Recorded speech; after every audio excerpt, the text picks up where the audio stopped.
open with it because there's so much other stuff going on in the world. Okay.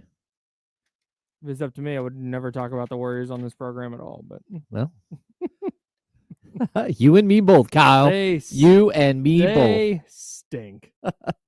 They're not even the worst part is like, if you're gonna stink, at least be fun to watch. Like, at least be like fast paced, or every game is 140 to 130. Being slow paced and boring and losing all the time, or you're not even putting up 100 points regularly in the NBA in 2025. Oof. There's nothing worse than being dreadful basketball program. Bad and boring. Bad and boring is the worst. The worst thing you can be. Yeah. It's the worst thing you can be. We'll get to the Kings and to Golden State. Big game for the Kings tonight as they look to sweep a 3-game homestand. A ton of NBA trade rumors heated up last night, but some NFL news this morning that impacts the 49ers defensive coordinator search, which we talked a little bit about yesterday. Mm-hmm. So Liam Cohen is the Tampa Bay Buccaneers offensive coordinator, just did a sensational job this year. He's fantastic. You're going to hear his name a lot, especially in next year's hiring cycle. I don't think he's going to be around more than a year, more than the 2025 season with Tampa Bay. I think he gets a head coaching job next offseason. But he was the favorite to go to the Jags. He was supposed to have his second interview today with Jacksonville. And Rick Stroud from the Tampa Bay Times reported yesterday that, hey, the Buccaneers are bracing for Liam Cohen to leave. They believe he's the favorite to land the Jags head coaching job. It's like, that's great news for the 49ers because Robert Saleh is also one of the people getting a second interview, but he's also at the top of the 49ers defensive coordinator list. They need him to not get that job so they can hire him as a defensive coordinator. News broke today via ESPN's Adam Schefter that Liam Cohen is pulled out of the running for the Jags job, leaving Patrick Graham, the Raiders defensive coordinator, and Robert Saleh, the former Jets head coach and former 49ers defensive coordinator, as the two candidates receiving second interviews. And it's unclear whether they favor Saleh or Graham. And we are barreling toward a scenario where the 49ers top 3 defensive coordinator candidates, 2 of them don't even get into Santa Clara for interviews, and the third one gets a head coaching. The third one, and the guy at the top of the list, gets a head coaching job, and they're stuck at the end of January with no defensive coordinator and no viable candidates. This is not ideal, Kyle. I don't know how they got here. Again, it's not ideal. I don't know. Like, at this point, indefensible. Like, it's got to be a massive scramble. But then again, if you think about Saleh as like a potential, you knew what you were up against. Sure. You knew that there were going to be head coaching job opportunities for him, that he's a very, very good coach, and that you would hope that maybe he would be with you for a year and sort of set the program back the right way and maybe give you time to develop someone else. I just can't imagine that Brandon Staley is an option at this point. And if he is, what a bungled offseason again. If he's an option at this point, I can't imagine that's going to be popular with the 49ers. There's no way to spin it to the fan base. No. There's no chance that that's happening. So, we'll see here, man. Either way, maybe it's fine. Maybe Saleh has said, yeah, I'm going to interview, but I have no intention of taking the job, which is kind of what it looked like Cohen did. It looked like he went in and went, well, it's what Ben Johnson, the former Lions OC who got hired by the Bears, went, nope, I'm not working for Trent Baalke. I don't rock with this. Yeah. And didn't take that job. You've got Liam Cohen, the next best offensive head coach or offensive coordinator head coach candidate. Looking at Trevor Lawrence, Brian Thomas, Travis Etienne? Yeah, Trevor Etienne is the one that's at Georgia going into the draft. Travis Etienne, Tank Bigsby, Evan Ingram, and going pass. Oh, boy. That's tough because they do have some talent on that side of the ball. Yeah. Yeah. Like, they should be good. That should be a place an offensive coordinator wants to go. And it's not, because Trent Baalke is a mess. From the Saleh side of things, outside of money, let's remove the financials for a minute, because maybe if he's driven fully by money, then so be it. But I don't think he is. Beyond money, I don't know what the motivation would be to take this job, specifically for Robert Saleh, because you did not have a good record as the Jets head coach. No. And whether he deserved to be fired or not, he was fired after 5 games and was well below 500. I think they went 4-13 in 2 of the years he was there. And this next shot that you have as a head coach is probably your last shot to get it right. Well, I totally agree. Yeah. What? And you're going to bank it on the Trent Baalke Jags? Yeah, you're not a top 3 quarterback that came out in the draft and busted, and the first stop gets a second opportunity, and then every once in a while gets a third opportunity. Mm-hmm. That's not the way it works with the coaches. Not even a little bit. Yeah. So This is tough. You need to make the right decision here. And look, I don't know if the right decision is to go back to the 49ers the way they played last year. Maybe it's not the right decision. Maybe you can't fix what's going on with the San Francisco 49ers defense. And so you wouldn't be a candidate afterwards. But, man, you got to choose the correct spot. You got to really, really, you have an opportunity to rebuild your brand and then go out there as like a big-time head coaching prospect. You want to put your head coaching future in the hands of Trent Baalke? Nope. Who's gotten, 5 coaches fired? He fires them. I'm out. Yeah. I'm out. But again, maybe he wants to live in Florida. Maybe he loves the situation there in Jacksonville. Maybe he would prefer to be a head coach and a defensive coordinator. I don't know. But that's not the job I would want to take. On the 49ers side of this, if they end up losing out on Saleh and they wind up with Brandon Staley, and I saw a question from Alfonso Valdez in the chatty house that we'll get to in a second about Brandon Staley specifically. But if you wind up with Brandon Staley or Deshae Townsend, who's Detroit's defensive backs coach, who's never been a defensive coordinator. Yep. This process is an indefensible flaw from Kyle Shanahan. Indefensible. You know me, I will stand in front of Kyle Shanahan on 95% of things. This is one of the things that there's no talking around it. There's no justifying it.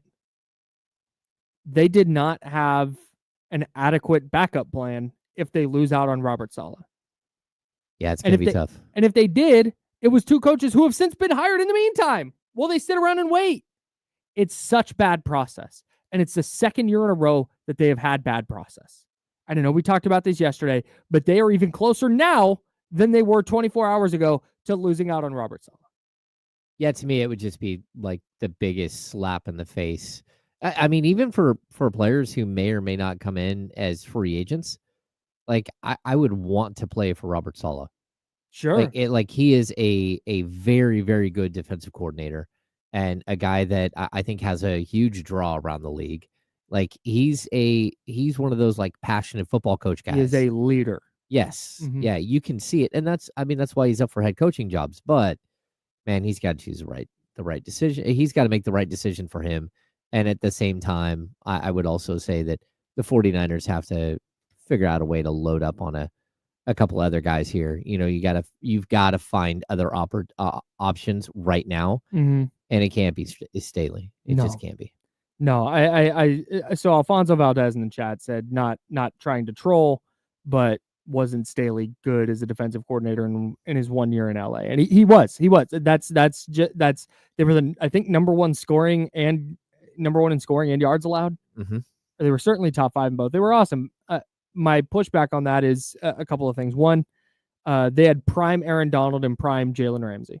Yep. On top of a ton of other talent. So that's helpful.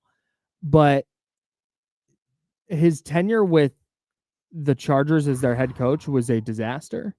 Yeah. Which I think makes players view him differently. He was the assistant head coach in charge of the takeaways meeting.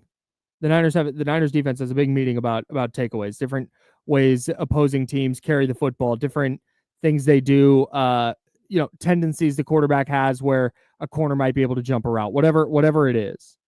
They have these meetings, and they were one of the worst teams in takeaways in the second half of the year. I think after their bye week, they had 2 takeaways the rest of the year. Ooh.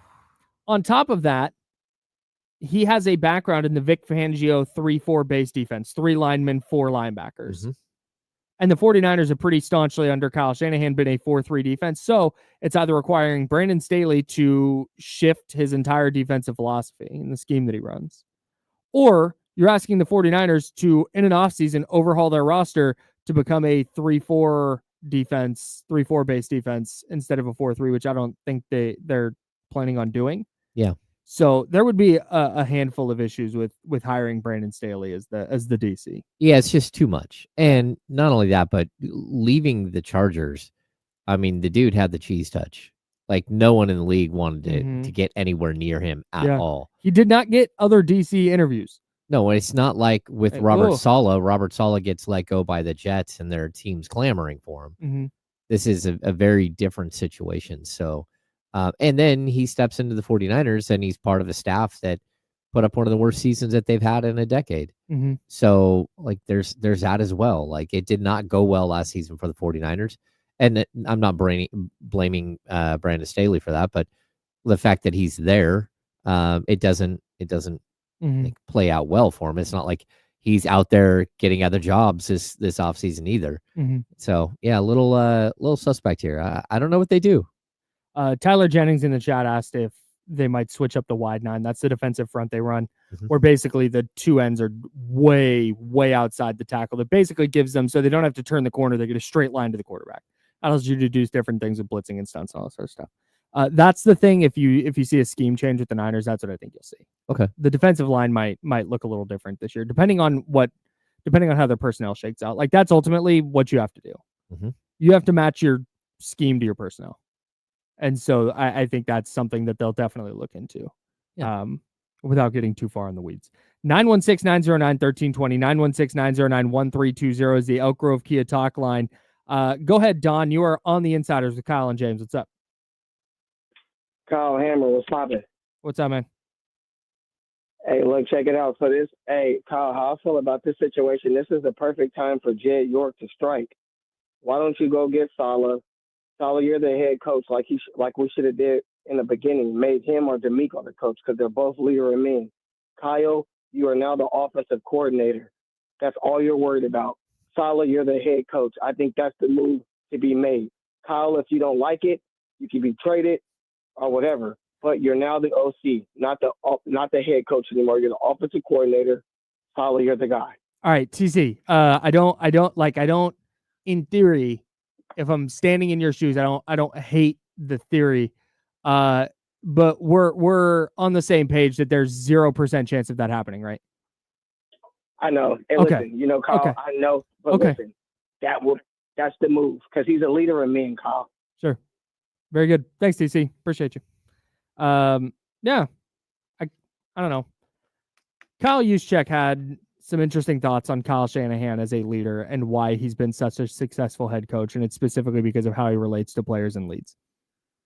I think doing anything with moving on from Kyle Shanahan would be a disaster of colossal proportions for Jed York and the 49ers. And it's like a month late, 3 weeks late, whatever. If you're going to do it, you had to do it back then. It's too late now. Yeah. And if you're moving on from a head coach, you're not moving him to OC. No. You can move your former defensive coordinator to special teams coordinator if he wasn't ready to be a DC, which it looks like the Niners are trying to do with Nick Sorensen. Mm-hmm. You can't be like, all right, Kyle Shanahan, you're not the head coach anymore. There's going to be a different head coach, but Kyle Shanahan, you're still going to be the OC. That's not going to fly. No, it's not going to fly. It's not going to fly at all. We did all have some breaking news. Not Sacramento Kings related, but Mavs center Derek Lively sustained a small fracture in his foot and expected to miss 2 to 3 months. My God, man. For Shams. Jeez. So I guess the Daniel Gafford on the block thing is over. Yeah. Yikes, man. Yeah, Derek Lively, a very, very good young player. 2 to 3 months. That's the rest of the regular season. Yeah, at a minimum. Oh. Yeah, that's tough, man. Especially for a big.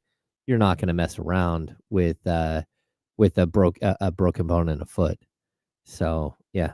The hits keep coming for the Dallas Mavericks. That's per Shams. The Dallas Mavericks are having a 49ers type season, where they weren't playing great to begin with, but then, hey, Luke is going to be out for this amount of time. Kyrie is going to be out, and he's back, but he's got like this bulging disc that he's working through. Hey, and now Derek Lively, this young player you're really excited about, he's done for the regular season probably. Oof. Go ahead and go play, though. Good luck. Good luck getting back to the finals. Yeah, that's a brutal spot. But again, we keep talking about this with the Kings and climbing up the standings. This is one of the reasons that they don't even need to keep winning at a 970 clip or whatever they've been out under Doug Christie. Like, can you just keep winning a little bit? Because there's a bunch of teams that are by default going to start falling back. No, I totally agree. Man. And you also, there's rumors that there's a bit of a mutiny starting with the Los Angeles Lakers. They, like LeBron and AD want them to be aggressive and go use those 2 first-round picks that they have out there. Like, this is a drama you're here for. If you're the Sacramento Kings, you're just stay in your lane, just keep plugging away, keep climbing the standings, and avoid all the drama. Just cruising along. It's so funny, the juxtaposition between the Lakers' top 2 guys, LeBron and Anthony Davis, going, trade the picks, do to hell with your future. We're worried about now. Juxtaposing that against what Stephen Curry and Draymond Green have been saying publicly. Like, that doesn't make sense to make a trade. Don't want to ruin the future. Cool, guys. Yeah, not great. Really awesome. Love that. Yeah. Speaking of trade rumors, though, some moves, some not big move, big moves in the NBA yesterday, but not player involved. Potentially dominoes falling for big player involved moves. Mm-hmm. So let's try and get into this. The Jazz and Suns, according to ESPN, agreed to a trade that would send, follow me here. The Suns traded an unprotected 2031 first-round pick to the Jazz in exchange for 3 first-round picks, one in 2025, one in 2027, one in 2029. It's a little more complicated than that. It's like the least favorable of Cleveland and Minnesota's pick in 2025, then the least favorable of Cleveland, Minnesota, and Utah's picks in 2027 and 2029. Yeah. So this is it's one of the strangest moves I've ever seen, because I kept waiting because you saw the report of first round pick for 3 first round picks. And it's like, okay, but what players? Who else is involved? Like, nope, just picks. Yeah. Okay. So I don't know what to make of it, because look, the 2031 unprotected pick that the Phoenix Suns are giving up, it's a theoretical pick. You have no idea what that pick is going to be. And I think we can all look at where the Cavs are today and say, okay, that 2025 pick, it's not going to be very good. I mean, we're talking about there's potential for that to be in the bottom 3 of the draft. Mm-hmm. So that pick really doesn't have a lot of value. Mm-hmm. And the 1-2 years from now, it might not have that much value either, because you're dealing with the same with the Cavs. But at the same time, we don't know what's going to happen by then. And if you're the Suns, you're trying to release all of your other picks. So that's what this deal did. Yes. So they had a bunch of picks already out the door to the Nets, I believe, as part of the Kevin Durant deal. Right. So by acquiring these 3 picks, they basically gave themselves access to their 6 years of draft picks. Now, again, Stepien rule issues. They were in a Stepien rule situation where they couldn't trade their picks because they couldn't trade back-to-back picks, right? Now they're in a new situation where they have these picks, so they can trade picks. But, what is the value of those picks? I mean, they're basically the equivalent of, a really, really good second-round pick. Okay. The second round, the difference is a first-round pick is guaranteed money. 3 years guaranteed money. That second round pick is not. So I still would almost rather have the first 2 or 3 picks in the second round than the Cavs pick. Just because, I mean, you might lose 6 spots in the draft or whatever, but you're still going to be in a much better situation, salary cap wise and everything else. This is a move to give them some draft capital and to potentially go out and complete a deal for Jimmy Butler. But in order to make that deal for Jimmy Butler, you're going to have to get rid of a bunch of contracts. Right. And you're going to have to attach these bad first round picks to those contracts. Yeah. So it's just a real basic, not all first round picks were created equal. And the picks that they just got in this trade are not very good. And that 2031 could be great because we all know that Kevin Durant won't be here, won't be playing basketball by that point. But there is always possibility that the Suns reload and are better by that point. Sure. You just never know. Right. So they unlock their firsts because now this is speculation from The Athletic. If you write for the NBA and write for The Athletic, you are on this byline for this story that they wrote. Okay. It's like Sam Amick, John Krasinski, Tony Jones. Mm-hmm. Did I say Sam Amick? Yes. You can say it like 3 times if you want. Sam Amick again. It was Sam Vicini, I think was Rebecca Tauber, I think was on it. It was insane. There's so many people. But anyways, so it sounds like the Suns are trying to line up the assets to make a deal for Jimmy Butler. Mm-hmm. The crux of it being Jimmy Butler would land with the Suns. Bradley Beal, should he waive his trade clause, which is a whole other issue here. Let's assume Bradley Beal waives his no trade clause. He would then go to Miami, but then that doesn't quite work because the Suns would need to unload salary because of the second apron. So they would need to like attach a first-round pick to Yusuf Nurkic to get off his contract. Then the Bucks are the team to watch. This is according to The Athletic. I'm just going to read this verbatim here. Okay. Per league sources, the Bucks' motives would be twofold. Cut enough salary from their payroll to get under the second apron. That's the only way the Bucks can legally complete a trade while aggregating contracts. And also add a talented, highly paid player to play next to Giannis Antetokounmpo and Damian Lillard, the NBA's top scoring duo. Whether that would be Beal or perhaps a star like Chicago's Zach LaVine in other potential scenarios remains to be seen. By the time, let's assume that the dominoes are falling and this is all going to shake out, we might be seeing like a 7-team deal here that completely upends what the Suns look like, what the Heat look like, what the Bucks look like, what Chicago looks like. You're going to have a team in there that's just going to eat a bunch of salary. Maybe a team like, I don't know, like the Nets. Yeah, what you're hoping is that this doesn't hold up everything in the league. Correct. And that could be a major problem. That's where if I'm looking around, I'm like, hey, can we make a deal quickly here? Because this thing's about to get really, really like dirty and weird. Yes. And we have no idea what's going to happen. And it could tie everybody up all the way till February 6th. And if we don't get a deal done, then, of course, the trade deadline comes and goes. Yeah, I think it's a really, really crazy twist in what could be a wild like trade deadline season.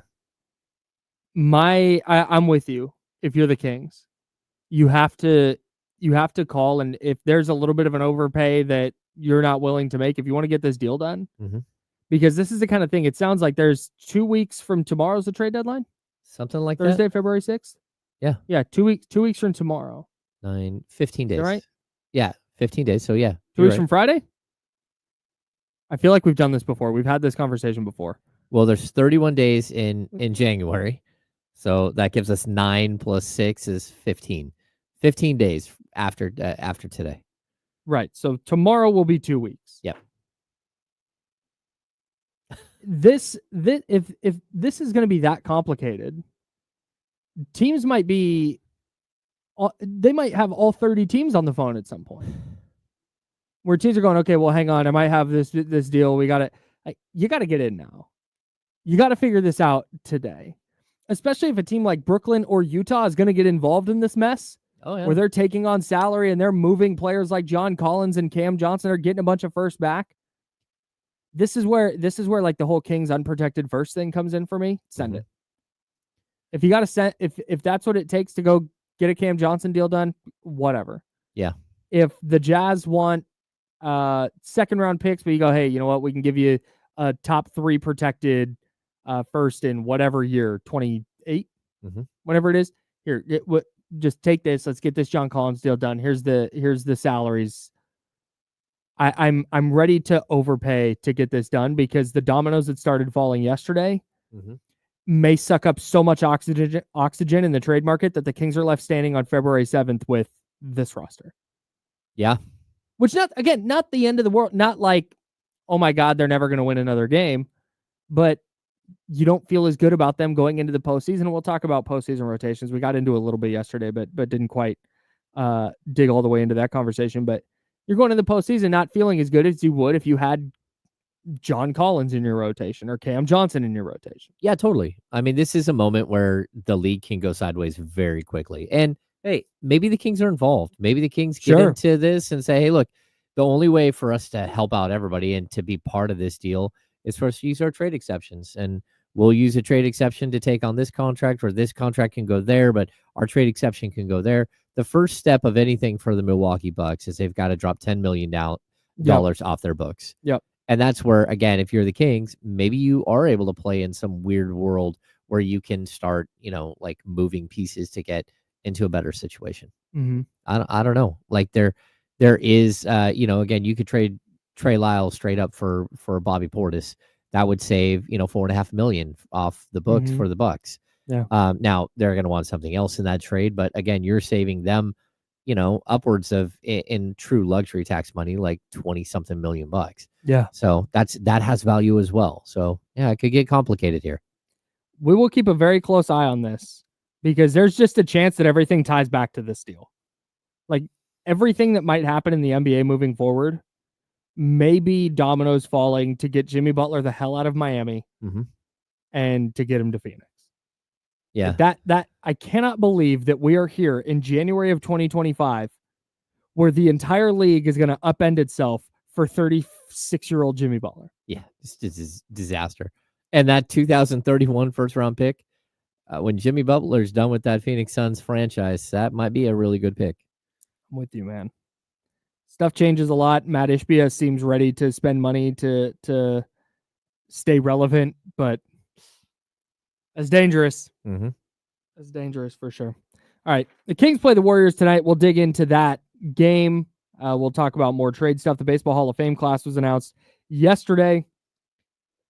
Might get into that some as well. And of course, any NBA breaking news, any NFL breaking news, we will have it for you live on ESPN 1320 Sacramento Sports Leader. He's James Ham. I'm Kyle Matson. We're sponsored by Jiffy Lube. Back in a second.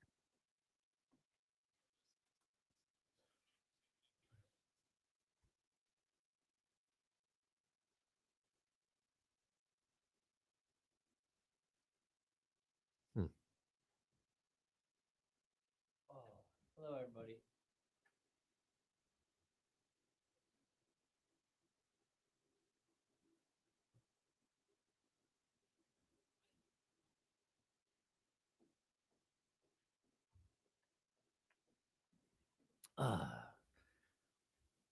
Let's see. Looky Trickster. Is there any other player on the Nets that could be packaged with Cam Johnson?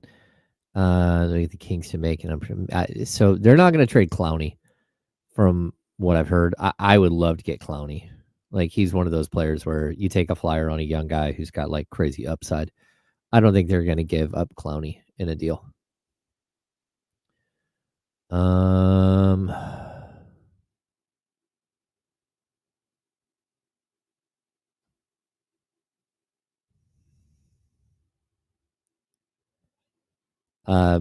NBA guru Zach, Cam will be like 29 going on 30 next year. Like you're not going to get a whole bunch for Cam Johnson. He's having the best season of his career by so far. It's ridiculous. So his value is at an all-time high.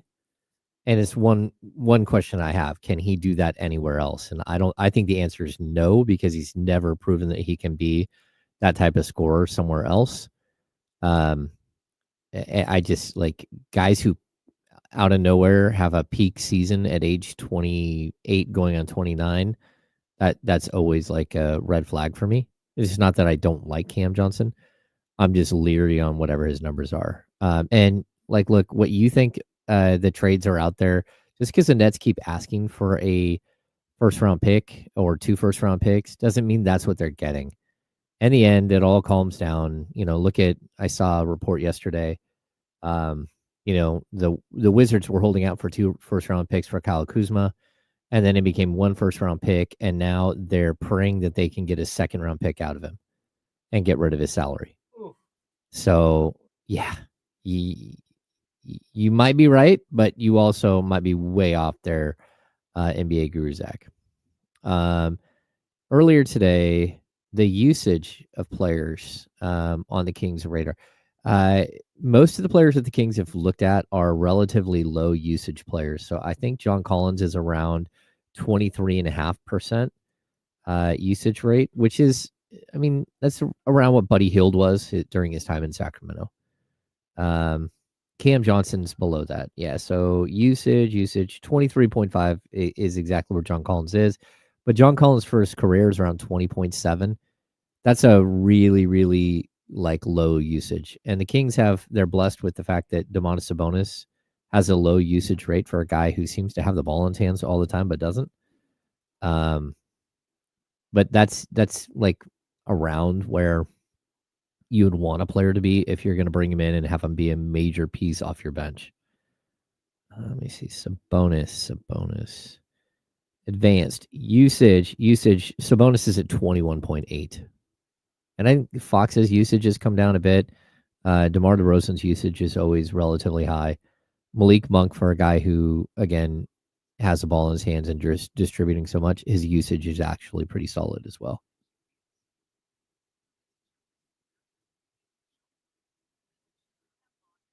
Cam Johnson's usage is way low. I can get that in just a sec. Oh, wow. That's big time for the Raiders. What happened? They are hiring Bucks assistant GM John Spytek as their new GM. Ooh.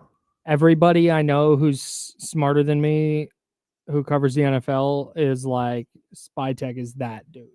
Oh. Good for the Raiders. And they hired the GM first. Oh, that's good. I hope that answers your question about usage with players. Malik Monk's usage is 23.7. Usage Nurkic? 24.6 for DeRozan.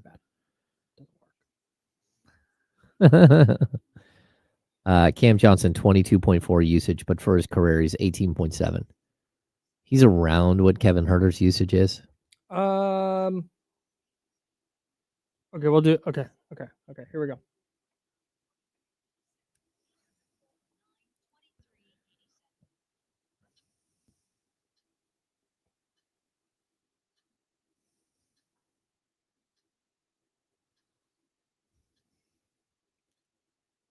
That's James Ham. I'm Kyle Madsen. The Kings and Warriors playing tonight at Golden One Center. We're sponsored by Jiffy Lube. Big game for the Kings, man.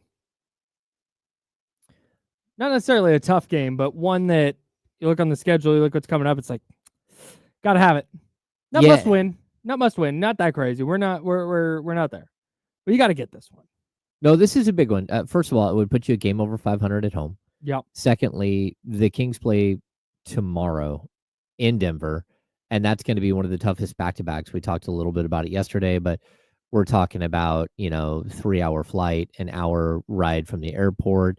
On top of that, we're also talking about, getting into the hotel at 4 o'clock in the morning, 3 o'clock in the morning, for the second night of a back-to-back, an hour time change, all that stuff, and then playing in elevation against a team that's rolling out of nowhere. And so, yeah, you need to get this one, and you would like to get this one in one of those getaway fashions. Like it's over in the third, and you're not worried about extending your guys out major minutes. I would just caution everybody, look, the Warriors are not very good right now, but they still find ways to win games. And they do. I mean, they're still above 500, right? No, they are 500. They're at 500. And let's run through some of these. Let's run through some of these games that they've won recently. They beat the Wizards by 8. And that wasn't they were up a bunch and then the Wizards, no, they had to fight off the Wizards for 4 quarters to win that one by 8. Okay. They beat the Timberwolves by 1 in Minnesota. They led by 27 in the first quarter, I think. Okay. And by 15 in the fourth quarter. I believe were the points there. Let's see. Let's go to that Pistons game. Same deal. Up a bunch on the Pistons. Pistons had a chance to win it at the end. Got hosed on a bad call. So the Warriors escaped there. Good win against the Grizzlies. Mm-hmm. Beat the heck out of the Sixers. Beat the Suns. They're 3-5 over their previous 8, but 5-5 over their last 10. I mean, they just lost by 40 to Boston. De'Aaron Fox had the right idea. Kick them while they're down. I totally agree. And this is the right, that's the right way to view this, where you don't go in and you get lackadaisical. Mm-hmm. Because if you do that, you just throw your jerseys on the court. Okay, well, now all of a sudden Steph Curry has 40. Oh, and Andrew Wiggins has 25. Oh, hey, and Gary Payton II has knocked down a couple of threes. And Buddy Hield's knocked down a couple of threes. And, oh, shoot, this is a 3-point game with 2 minutes left. Mm-hmm. Kick them while they're down has to be the attitude, especially because when you look at the injury report, nothing for the Kings. But the Warriors, no Draymond Green, no Jonathan Kuminga, no Brandon Pajemski, no Kyle Anderson. Yeah, it's wild. And for those that like, Brandon Pajemski's not a great player, but an organizer on offense, can handle the basketball, does some little things. Kyle Anderson, same deal. Just a career Kings killer. Smart player. Yeah. Draymond Green, same deal. Anchor of the defense, can run the offense. And then Jonathan Kuminga was evolving into their second scorer. Now he's gone. They just don't have a second scorer. Yeah, it's a problem. They are a potential play-in team. And teams like that, with the way the Kings are playing right now, well, A, with the way the Kings are playing right now, and B, with the hole they put themselves in early in the year, this is a game you can't smoke this one. No, I mean, you have to take it seriously. And the last time these two teams played, the Kings just crushed them, 129-99. And that's the attitude you have to come in with. Malik Monk was huge in that game, 26 points, 12 assists. You had a near triple-double for Sabonis, 22, 13, and 7. It was one of those games where the Kings were playing without De'Aaron Fox, but trying to build something. And you also, in that game, you had some nice performances off the bench. I don't know that the Kings are going to get that tonight just because their bench hasn't been playing well at all. But yeah, it's a winnable game against a team that's down on their luck right now. And I fully agree with De'Aaron Fox. Kick them while they're down. That's it. De'Aaron Fox, Malik Monk, DeMar DeRozan, Keegan Murray, Domantas Sabonis, the starters for the Kings tonight. Just guessing here for the Warriors, this is what they did against Boston. They went Dennis Schroeder, Steph Curry, GP2 starting at the 3. That's like 6'2", Gary Payton II starting at the 3. Andrew Wiggins at the 4, and then Trace Jackson Davis at the 5. I'm assuming that's the way they go to start this one. I would agree, and they could put Kevon Looney or like Lindy Waters into the starting lineup, but I don't think they're going to want to do that. Yeah, they're going to have a really, really tough time containing Domas in this one. Yeah. The last time they played, they absolutely Domas crushed Trace Jackson Davis in like 28 minutes, right? Yeah, Jackson Davis was 0 for 3 from the field. Finished the game with 0 points, 3 assists, and 2 rebounds in 18 minutes. And I also think he was in foul trouble. He had 3 fouls. Yeah, like Sabonis only played. Which he played 30 minutes. Yeah, he played 30 minutes. 22, 13, and 7 in 30 minutes. Yeah, that's like a walk in the park for him. Like it's not that difficult for him to put up that stat line. Yeah. And especially against, I really like Trace Jackson Davis. He's just young. And, again, he's limited offensively, super limited offensively. He can't get away from the basket at all. Yeah, if it's not the restricted area. I kind of wonder if he's taken any shots outside the restricted area this year. I'm going to guess he's never taken a 3 at the pro level. No, I'm wrong. He's taken 2 threes in his career, missed both. In his 4 years in college, he took a total of 3 threes. Trace Jackson Davis this year has attempted 260 field goals. Are you looking at his shooting chart right now? Nope. Okay. He's taken 260 field goals. How many of those are from outside of 10 feet? I'm going to guess like 18. Less? You gotta go lower. Oh no. Outside of 10 feet? Yes. 6? 4.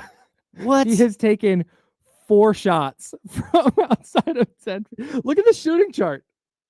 I'll bring it up on the stream. That's absolutely crazy. So funny. That's crazy. I've never seen anything like this. Hang on. Let me get this. The thing is, he's really good around the rim. He is a good young, like developing, big. But yeah, in his rookie season, he shot 70.2% from the field. But of course, nothing was outside of 10 feet. Look at this shot chart, bro. Oh, that's crazy. This is insane. 1, 2, 3, 4, 5, 6. I 1, 2, 3. I'm going 4, off. 5. I'm going off these numbers. These have got to be 10 feet. Oh yeah. Oh, one of That's those isn't probably 10. Yeah. So 4. So 1, 9 2, 3, feet. There we 4. go.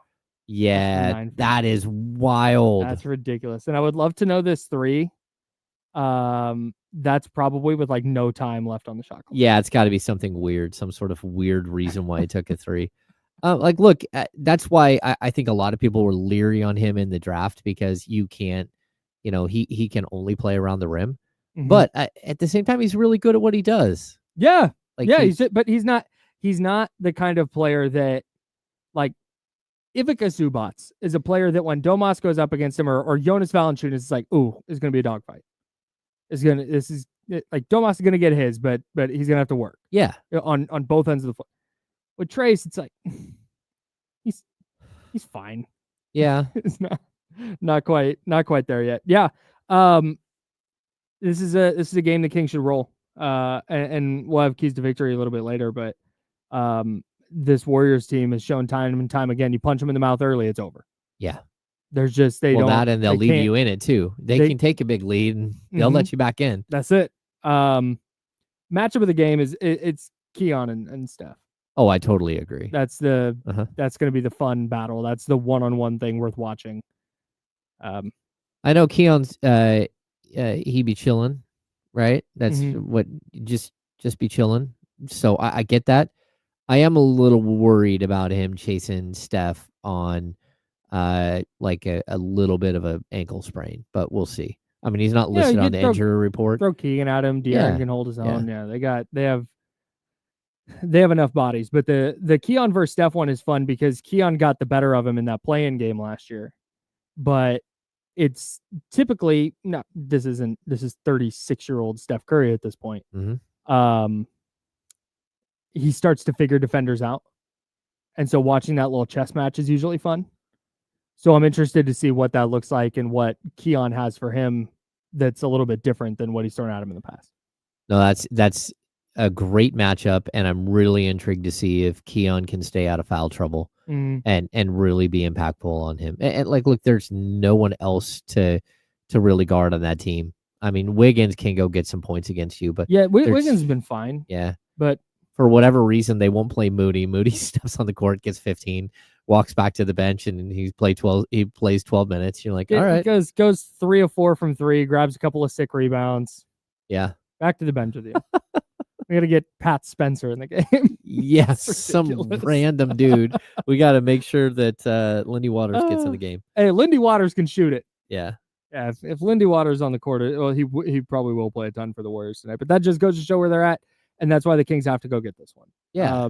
Brutal road schedule coming up. You got the back-to-back in Denver, like you just mentioned. Then you get a day off, and then you're in New York. That's a cross-country flight against 2 good teams. You can't smoke this one, because if you smoke this one, you have a real opportunity to go back below 500. Oh yeah. And so you don't want to do that. Keep the momentum going. That's it. There it is. Keep it rolling, man.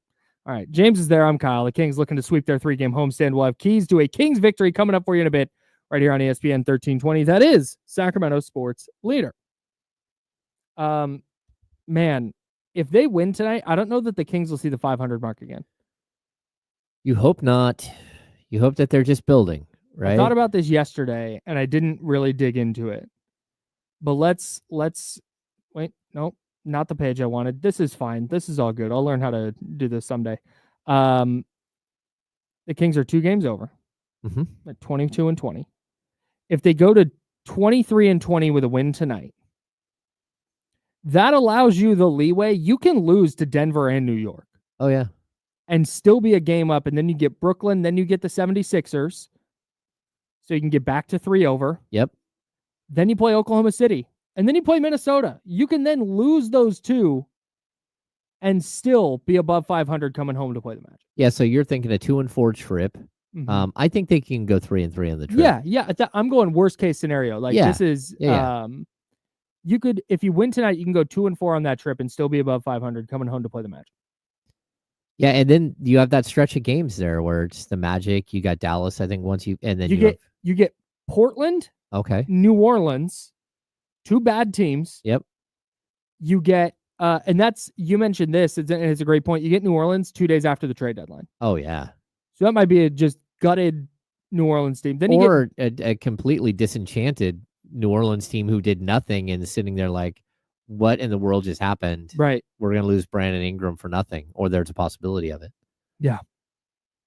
Then you get the Mavericks, who we just mentioned, have a bunch of dudes hurt. Then you get 2 more against the Pelicans. Then you get the Warriors again. Then you get Charlotte. Then you get Utah. This is a moment, Kyle. Dude, this is it. This is it. Stay. Just don't do something dumb. Don't go like 1-5 on this road trip. Yep. And you're fine. Like this is it. This is the stretch. But you got to start tonight with the game against Golden State. You can't take them lightly. Yep. And I think the Kings have handled their business. They have not lost at home under Doug Christie. And to me, that's huge because no other coach has been able to figure this out. Doug has figured it out by making sure they understand what it means to the people who are paying for their tickets. And I think that that's an interesting avenue. Whatever it is that these guys got to do to get right at home, like it just hasn't worked out. I mean, there's no reason. Again, they won 48 games a couple of years ago, and 25 of those came on the road. That's just not good to have a better road record than a home record, especially when you have a really good fan base. Yeah, unless you're doing something like going 31-10 at home and 32-9 on the road. Yeah. Unless it's something silly like that. Yeah, where you win like 63 games. Yeah, but going sub 500 at home for a team that should be in the playoffs is not an acceptable thing. No. Shout out to whatever Doug said or did. No, I totally agree. And if you win tonight, you have an opportunity to climb to the 7th spot because Dallas is at 23-20. You're at 22-20. And you're right there within a game or maybe a half game of the Lakers. So like it's right there in front of you. The opportunity here for the Kings to climb out of this thing and to make themselves part of the not just play-in discussion. They're in the play-in discussion out of nowhere. But we're talking about playoffs. They have an opportunity to get into the playoff discussion at the midway point in the season, and that's huge. We talked about not getting over our skis yesterday. Yep. And I think that's still important. I don't want to put the expectation on this team that, hey, if anything less than a conference finals appearance is a failure, because if they go to the second round and they go to 7 games in the second round and lose, you feel great going into next year. That would not be oh my God, maybe they do have to tear it down. Like that would be tangible progress. So I don't want to put that kind of expectation on them. I don't even want to put like going to the second round. Maybe they could, but maybe they just get a bad matchup in the first round. Yeah. Weird stuff happens in the NBA, but I do think where I want to go in setting expectations is what you just said. Like this is no longer about like, oh, can you stick around in the play-in? There's no reason at this point to me, based on how things currently sit on January 22nd, that the Kings shouldn't finish with a top 6 seed in the West. You'd hope. They're going to pass the Mavericks just because the Mavericks, we talked about attrition yesterday. The Mavericks are going through it right now, injury-wise. Oh, they're just gutted. So you'll pass the Mavericks. That gets you to 7. I don't think the Timberwolves are a major threat to sneak up behind you. They could get it going. Just so people know the Mavericks. Just the Mavericks play tonight against Minnesota. Luka Doncic out. Dante Exum out. Quentin Grimes questionable. Jaden Hardy out. Derek Lively is listed as questionable, but now we know he is out for 2 to 3 months. Najee Marshall questionable. Dwight Powell out with a right hip strain. Klay Thompson questionable. That's their team. Like half of their team is on the injury. Actually, like more than half. 1, 2, 3, 4, 5, 6, 7, 8. That's so brutal. 8 of their 15 rostered players, if they have 15, are on the injured list, whether they play or not. And a bunch of those guys just aren't going to play. Like I don't know when Luka's coming back. They think they might be able to get him out there before the All-Star break, but I don't know if that's possible. And he does like to do that, show up like 2 games before the All-Star break and say, hey, I'm healthy enough. I can go play. Yeah. Like, come on, man. Yeah. Whatever. I don't think the Mavericks are climbing the standings anytime soon. I think they're going to go backwards before they go up. Yep. The Suns, I don't think are sneaking up behind you. and then it's Golden State, San Antonio, all those teams. They're not a threat. Then there's the Lakers at the 6th seed. Did you know the Lakers have a negative point differential this year? Yes. They're being outscored by their opponents on a per game basis, and they're 5 games over. The problem is they've got a 4-0 advantage right on the Kings, right? But if Sacramento continues playing well, I think those things even themselves out eventually. I think part of what we asked, like, what did Doug Christie say? What did Doug Christie do? I think part of it is just ascension to the mean. Like we talked throughout the rough start to the year, we kept looking at, the peripheral numbers, and you go, this is not a 5 games below 500 team from a statistical standpoint. Like something's got to give at some point. Yeah. I think that's part of it. And what Doug has done has helped. Whatever message he's delivering is helping. But I think that's part of Sacramento's turnaround. And I think you're going to kind of continue seeing that. And at some point, we're going to see the Lakers lose like 8 of 10. I totally agree. At some point, LeBron is going to sit for a long stretch. And at some point, like, it just doesn't happen. Anthony Davis is going to miss time because he misses time every single year. Well, he didn't last year. Well, how many games did he play, though? But even go. Have you ever?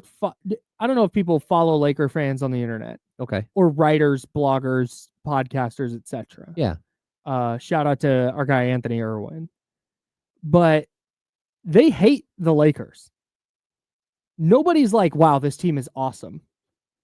Every Laker fan, everybody in the know, every objective person I follow who follows the Lakers is like, this team is not it. And that's why we're saying the opposite here in Sacramento about the Kings. It's like, hey, this team is it. And they're a move or two away from being like a very, very real threat. Yeah. And that's why I'm not talking play-in anymore. I'm not talking, hey, as long as you're the 7 seed and you can win that play-in and get that, like, nah, man. They're a threat to anyone outside of OKC in the regular season.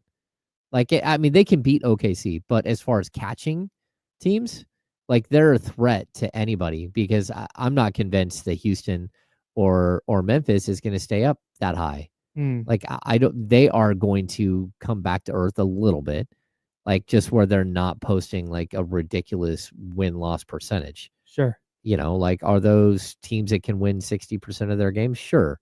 But are they teams that, as of right now, I don't even know what their win percentages are. Memphis is 65.1. Yeah, that's high.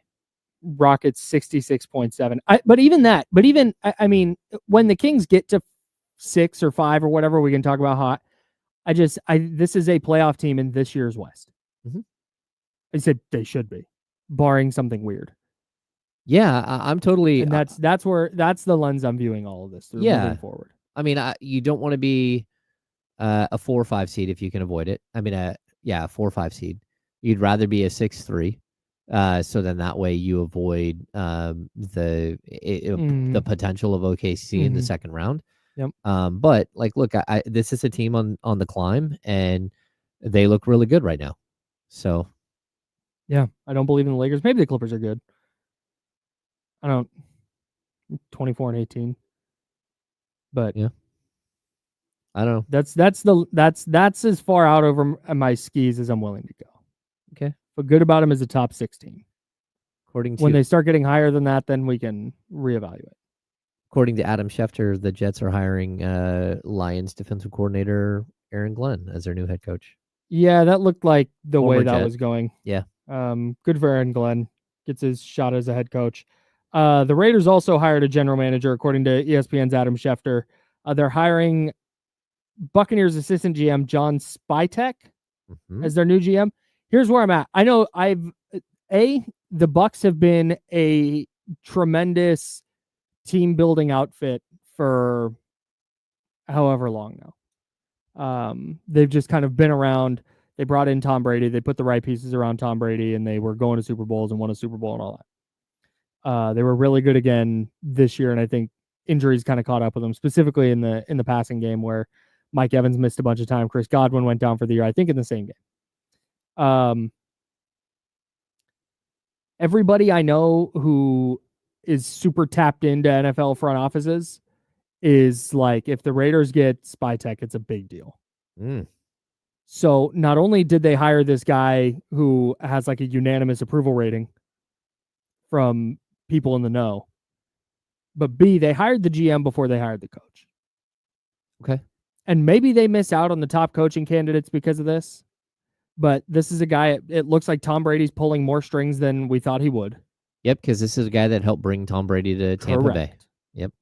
And now they can get on the head coaching search. So I'm really interested to see where that goes. Shout out to the Raiders. It was a little wonky to get here, but it appears they're doing the right stuff.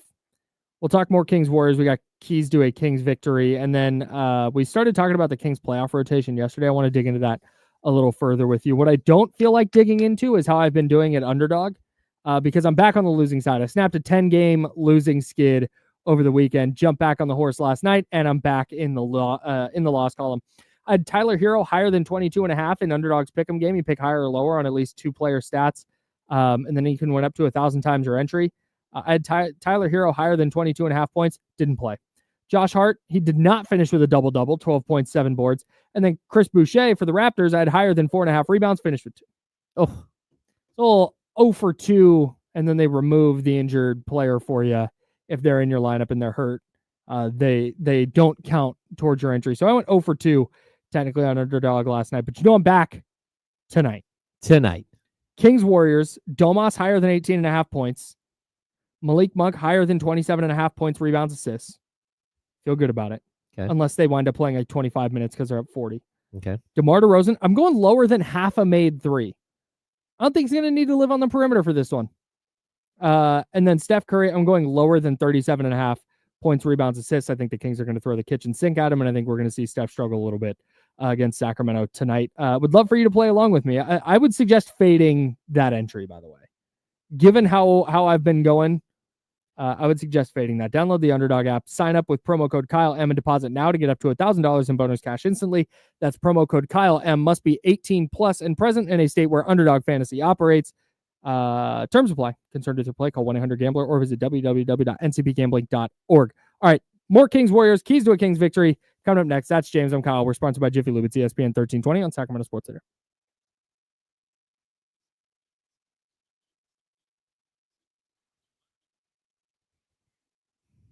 What's going on, everybody?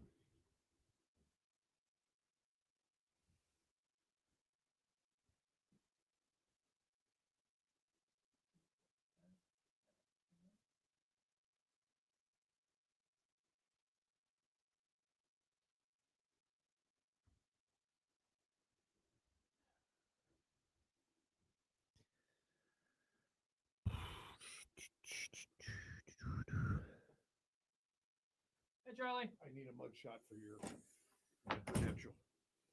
Oh. You want me to just send you a headshot? Yeah, send me a headshot. Or are you going to take one? I was going to take one, but just send me one. Okay. Sounds good. I don't have a goatee in my headshot.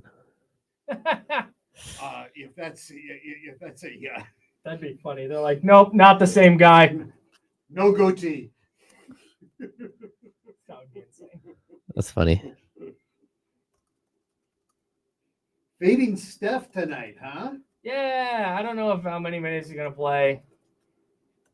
And I think the Kings are just gonna throw everything humanly possible at him. All right. Oh, there we go. Maybe I'm wrong. Let me see if I can find. Hello, Chatty House, medulla oblongata. That just made so many people's day. Charlie's breaking the rules. He's got a coffee cup in here. Charlie, What did I do? you're not supposed to have coffee in here. The big boss said so. It's empty. Oh. You should know that I'm not going to break the rules. It's empty. Oh, Thanks, Charlie. that's funny.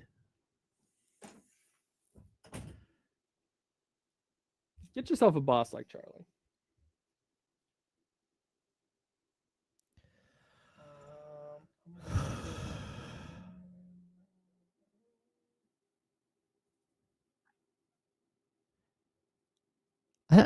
I'm so confused with people like saying, "Oh, there's no way that the Nets are just going to trade for what the Kings are offering." Like an unprotected pick is is flat out gold in the NBA because it could go a bunch of different ways here. Like you hope that the Kings are on the rise. You hope that everything's going well, but it's the Kings. I mean, come on.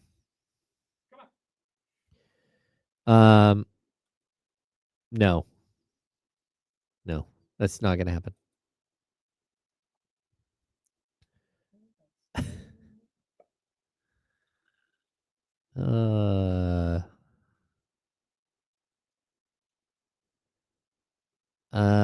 The problem the Kings have their trade exceptions. First of all, most of them are good until June, July. That's one good thing about holding out to make trades until after the NBA year resets. So they will have a bunch of trade exceptions at the draft time. So that's good. But the problem the Kings have is they're like 3.2 million under the luxury tax. And I don't think that they're going to go above the luxury tax. So I depends on who you read, but between $7 and $10 million in overall cap space right now. So they could absorb contracts back, but I think it's more likely they use those as part of a larger deal.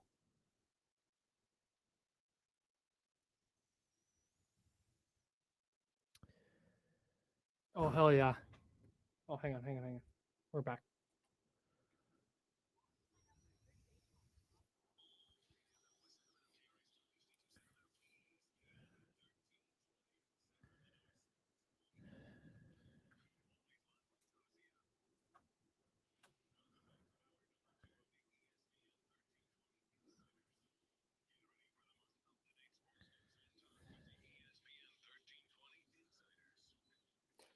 Hour number 2, that's James Ham. I'm Kyle Madsen. We're rocking with you until noon. Then we'll hand it off to D-Lo and KC, and they'll take you up to 4 o'clock. And at 4 o'clock, the Purple and Black pregame show starts. That's right. Yeah. Tap in. Me and James. I'm excited. Yeah. James Ham there. I'm Kyle Madsen. Keys to a Kings victory tonight against the Golden State Warriors at Golden One Center. Kings are going to go 3-1 against Golden State this year? 4-0? Ooh. No, they're 1-0 against Golden State. Is that what They've only played them once? Yeah, like the weirdness of the schedule this year, they haven't played the Warriors a bunch. I'm pretty sure that's the case. They're 1-0 and they won by 30. Wow. I thought they played once early in the year and then didn't see them again until late. It was training camp. But yeah, no, that's right. They Preseason. play them today. Okay. And then they get them again March 13th. That's it? They only play February 21st, then March 13th. Yeah. That's right. They were late in the year and very spread out. Now I remember. That's really weird that you have a January 5th, a January 22nd, February 21st, and March 13th. I like this. This is how it should go. I think it's okay to play teams outside of your division in groups of games. So like the weirdness it is this whole playing the Pelicans 3 times out of 4, right? That's weird. Yeah, you play between February 8th and February 13th. You play the Pelicans 3 times. Yeah, that's weird, and that's all you play them all season long, right? I'm okay with. No, you played them on December 12th as well. Oh, my bad. So there is 4 games. Yeah. Okay, but if you're going to play your divisional games, I think that they should be spread out. I don't like what happened last year with the Warriors, where the Kings played the Warriors like 3 times before like November 19th or something. And then this year they played the Lakers, all of them in a row, and the Kings didn't fare well. They were in a downturn in their season, and now you've already lost your season series to like a division rival. And so that's not a good idea either. So I think if you're going to like play your divisional games, it should be spaced out like this. So you have a better sample size of the teams within a specific, like the Pacific Division. Yeah. But they don't do it. Like sometimes they do like this, but and again, the Kings, I think they've only played the Clippers. They played the Clippers twice, and they don't play them again until March 9th and April 11th. Forgive me if you brought this up, but the Lakers stretch where they played them 3 times from December 19th to December 28th. Oh, yeah. It's silly. Yeah, for me, that for a conference game, a divisional game, that's not good. Yeah. Because you're not really getting a representative sample size. Like, again, players are hurt. You know, one team is on a good stretch, one team's not. I think you should space out I your, agree. especially since they're all like relatively local. I agree. So I got so used to them playing Golden State once every 2 days, like they did from the end of the 22-23 season into the playoffs, into the preseason, into the start of the 23-24 season. So 1-0 against Golden State, looking to make it 2-0 tonight. How do they do it? We got keys to a Kings victory. Again, no injuries to report for the Kings. For the Warriors, Kyle Anderson, Draymond Green, Brandon Podziemski, and Jonathan Kuminga all out. And the usual suspects starting for the Kings. For the Warriors, looks like Dennis Schroeder, Steph Curry, Gary Payton II, Andrew Wiggins, and Trace Jackson Davis. So, James Ham, key to Kings victory number 1. My first key: continue to prove that there's no letdown. Like, this team had a major problem with letdown games last season, and they had a major problem with letdown games to open this year. And we've talked about it so many times, but you can't lose to the worst 4 teams in the NBA and expect to be a playoff team. That's just not the way it typically works. Like, those are gimme games. And I don't want to put the Warriors in that category right now, but I do say that the Warriors are not a great team right now at all. And they're just not playing well. Yeah, in their current state, this is a game you have to get. Yeah, this is a game that you're at home.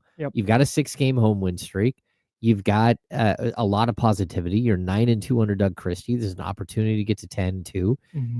Go and win this game, because it gets a whole lot more difficult starting tomorrow in Denver, and it gets a lot more difficult this weekend in New York. And so you got to start picking up games where you can pick up games. Yeah, I think De'Aaron Fox, when he said you got to kick them while they're down, like, that's the right attitude to take into this game. Totally. This is not they're super banged up and not playing well.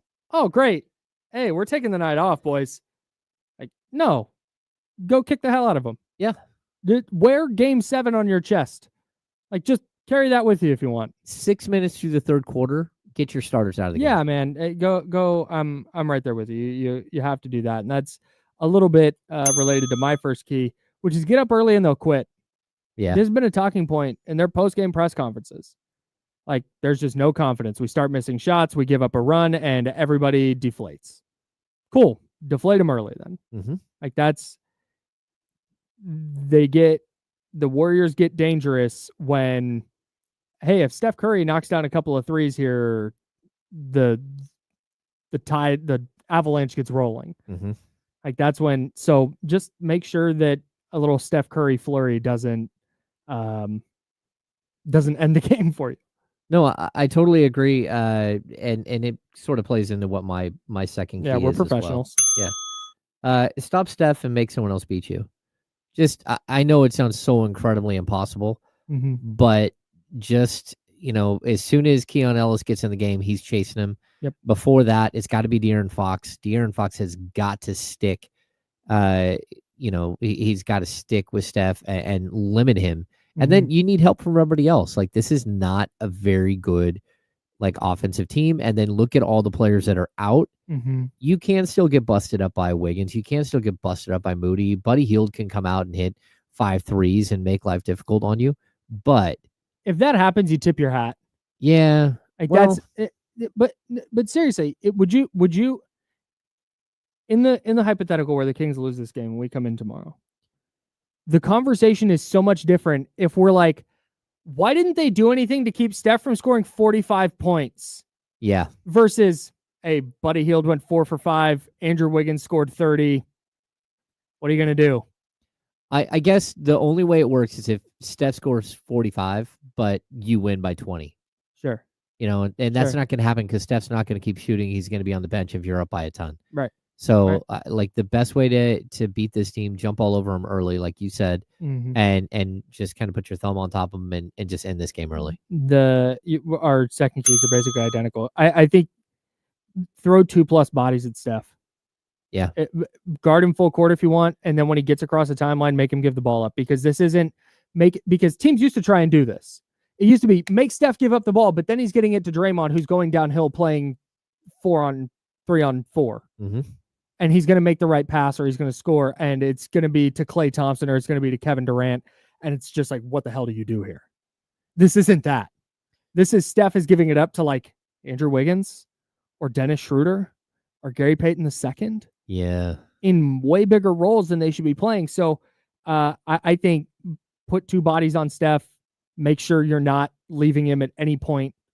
And I think if he's scoring fewer than 28, you're rolling to a win here. Yeah. I'm with you. Devote all resources to trying to slow down number 30. Number 3. Number 3 for me is get De'Aaron Fox back in the scoring column. Yeah. I don't know if people saw yesterday, but during his media scrum after practice, which was early, De'Aaron Fox had his hand up, and the reporters were able to see what De'Aaron Fox's finger, what his pinky looks like when it's not taped to his ring finger. On his shooting hand, his pinky is completely bent straight forward. Like, he cannot move his pinky finger. It's stuck. And so they have to tape it to his ring finger in order to keep it straight and to keep it out of the way. That's what he's been dealing with since right at the end of training camp. Gosh dang. And clearly he's going to need a surgical procedure on that finger as soon as the season is over. Mm-hmm. Like, there's no question. And he said, like, look, I have to have it taped because he's like, you could see if someone throws me a ball right now, it will just jam my finger again. Yeah. And it will hurt. And like, but I also like it will bounce off my hand. Oh. And like it's scary to see what his hand looks like right now, but I still think it's on the Kings right now. He has not had an offensive breakout game since he came back from the injury. And I think the injury, he's probably still recovering a little bit. Mm-hmm. He's probably still a little beat up, but I want to see him have a 25, 30-point game. Just kind of get that feeling. Yeah. Back. Yeah, 1,000%. And just to kind of put a stamp on, hey, come playoff time, this is what this is going to be. Mm-hmm. Come playoff time, this is De'Aaron Fox's team, and this is a good team to do that against. Number 3 for me, I want to see Keegan get aggressive. He's going to have somebody like Dennis Schroeder or Steph Curry or somebody like that guarding him. Go to the rack, get into the post. He's so good down there. If you get the ball, put it on the deck and go. Yeah. Doesn't necessarily need to be a 3. I think there's a chance that Keegan can really get rolling tonight, and I would like to see him be aggressive against whoever the Warriors are going to throw on him, because they're not going to have anybody that can match his size. Yep. I totally agree. Totally agree. And that's how the Kings going to win. If they listen to us, they'll roll by 30. They'll get to rest their starters going into a back-to-back in Denver tomorrow. It's science. That's easy. It's easy work. It's just the NBA. Nice and easy. Night in and night out. Everybody knows it. All right. That's James Ham. I'm Kyle Madsen. That's a joke. It's not an easy league. That's James Ham. I'm Kyle Madsen. Can't say, in all honesty, that I'm looking forward to watching this game tonight. But I'm sure Kings fans are. So salute to all of you guys. We're breaking it all down right here at 10 a.m. on the Insiders on ESPN 1320. That's Sacramento Sports Leader. All right. We're talking about the playoffs and the postseason. Same thing. Playoffs. Yeah. Now we're going to do it. We talked a little bit about this yesterday, but I want to dive further into it. The playoff rotation right now, because this is where the crux of the trade discussion comes in. Mm-hmm. It's what can you do to be better for the playoffs? It's not what can you do to be better in the regular season. It's what can you do to better hang in a postseason series. Mm-hmm. I think we've gotten past that. Oh man, they've got to make a move just to get into the playoffs. Yeah, I think we're on the same page here, that we feel like this is a team that's on the rise and a top 6 team. So we know who the starting 5 are. We know Keon's off the bench. And depending on matchups, depending on how the series is going, because again, you get into these 7-game series and it's just a chess match, maybe the starting lineup changes throughout the course of a series. But going into a series, we know what the 5 is going to be, and we know Keon's going to be 6. Mm-hmm. Trace Jackson Davis, 7. Okay. Nope. Trey Lyles, 7. Sorry, Will Z stats.com and Will Z of Sports Illustrated sent me the 3-pointer that Trace Jackson Davis hoisted this year, the video of it. Got it. And so I was just looking at that, and I'm now trying to say Have your Trey brain Lyles. work. Yeah. So Trey Lyles is 7. Okay. Not advocating the Kings trade for Trace Jackson Davis. Trey Lyles, 7. Mm-hmm. Where do we go after that? Are you just stopping there? Who do we feel good about 8? I don't think you do at this point. It's just mix and match. Devin Carter, Kevin Herter, Alex Len. Yeah, those Ugh. those three. And maybe there's a point where Isaac Jones gets on a run and Isaac Jones becomes part of a rotation. But again, in order for him to play in the playoffs, you'd have to make him a regular rostered player, right? And upgrade him from a 2-way contract so he could actually be eligible for the playoffs. So can I just say something on Isaac Jones real quick? Yep. He had 39 the other night. 42 the other night. I saw a lot of reaction to that. Like, oh my God, you gotta get, he's ready. Yeah. Bigs typically have an easier time scoring in the G League because the good bigs are playing in the NBA. Mm-hmm. That's so you'll see some insane stat lines. That doesn't necessarily mean a guy's like, holy crap, he's ready to go. Yeah. So I think whatever's getting him minutes and playing within the Kings program and system is where he needs to be right now. Yeah, I really do think that like there's an opportunity for him to be a player in the league, and what we've seen from him overall is really good. Like every time he's on the court, you like he stands out as somebody who is doing the right things. It doesn't mean that he's always doing the right things, but we talked about this before. I had talked to him and I couldn't remember the second player. The two players he has watched a lot of footage of and tried to model his game after are Aaron Gordon and John Collins. And to me, that's who the Kings are. They've got to find. They got to find that guy. And like, look, even if you were to go out and find and trade for a John Collins, that doesn't mean that Isaac Jones can't develop into that type of player and 2 years from now or 3 years from now be that player, or that he couldn't play alongside a John Collins.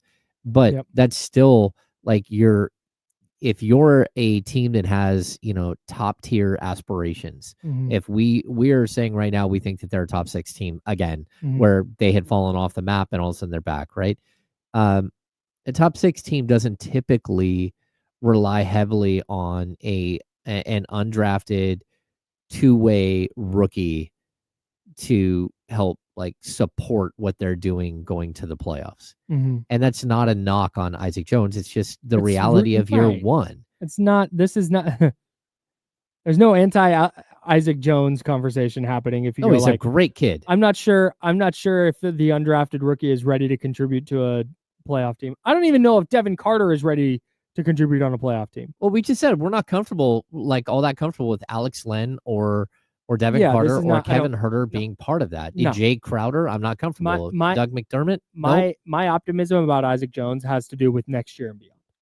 Of course. I don't, again, talk about getting over skis. He had a really, really nice game in the G League the other night. That's good. It's tangible progress. Does not mean he's ready to go play 20 minutes a night in the NBA. No, but I'm super excited to see what he looks like after a whole summer of working out with a pro training staff. Yes. And not only like understanding the game better, but really understanding how good he is at certain aspects of the game, and then honing those during the offseason, developing his 3-point shot, coming back next season and saying, okay, can you break into the rotation? Can you play 12 minutes a night? Yeah. Can you play 12? Can you play 18? Sure. Can you push somebody else for minutes? And that's where like you're hoping that he gets, but there's no guarantee of that. So I want to remove Isaac Jones from the conversation here for a second. You just brought him up and I wanted to say that.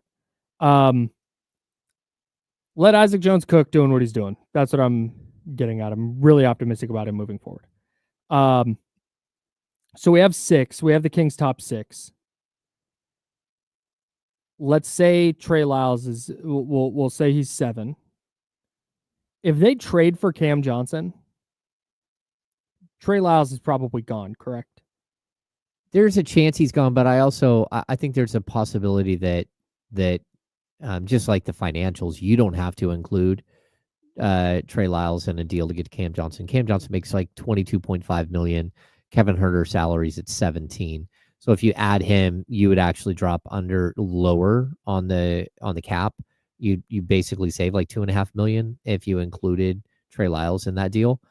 So you can get a deal for Cam Johnson done, just the salary matching aspect, by adding any one of like 4 like minimum scale guys that you have on your roster. And if you had 2 of them, you're really close to his contract.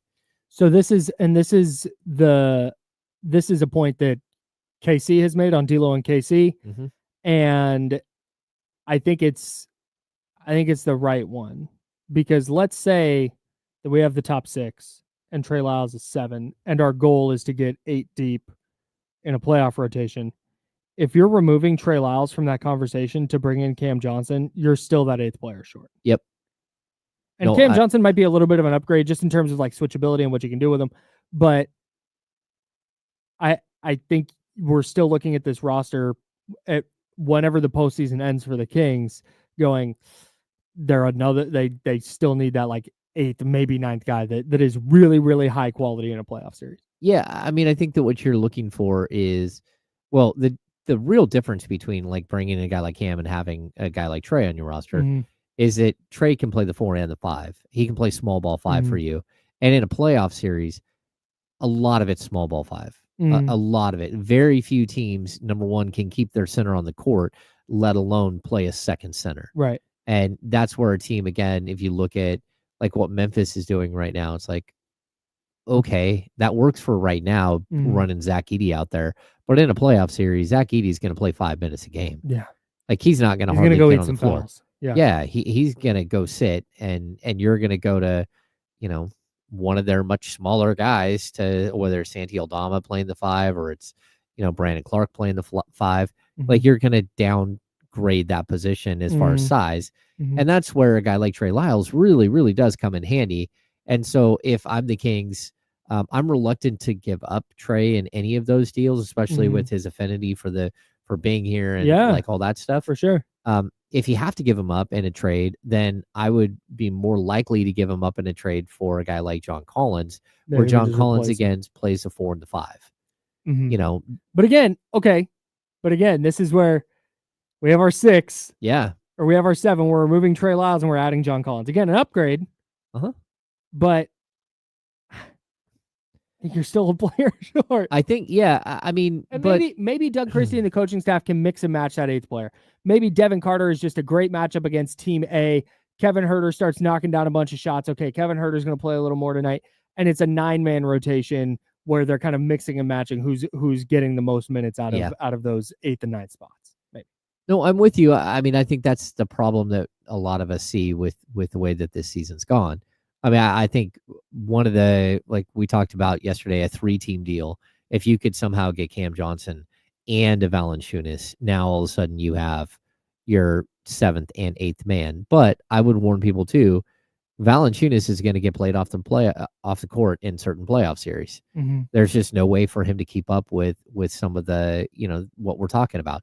Where he really comes in handy, number one, is if you need an enforcer. And a game gets chippy, you put Valanciunas on the floor, and it either gets chippier or everything quiets down because no one's messing with him. The other thing that he does is, like, if you do have a long-term injury with Sabonis, you now have a true backup center that can step in and start for any length of time. And I think that's the one thing that we keep like forgetting about, is that aspect of this. When you're team building, it can't just be like, who are my best 8 players, and then that's it, and I'm only playing for the playoffs. It has to be like, what happens if player X, Y, and Z go down? Yeah. And, like last season, you lost Malik Monk, you lost Kevin Huerter in the last 2 weeks of the season. Didn't make the playoffs because of it. And they've insulated themselves from that, I think. I think a lot of it they have. Yeah. If Malik Monk goes down, it's not great. Like they are worse because of it. But okay, a little more workload on De'Aaron Fox, a little more workload on DeMar DeRozan. Keon Ellis moves into the starting lineup. Maybe Devin Carter's playing a little bit more or more consistently.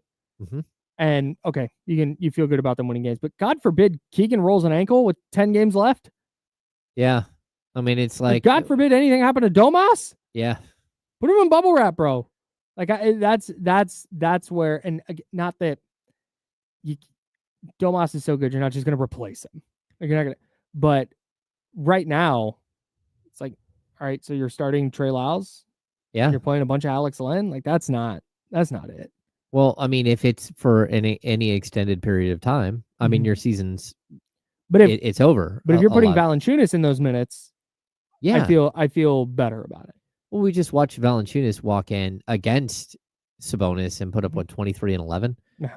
Like, he still can play the game, Yep. and he's a monstrous human being, and he's super close with Domas.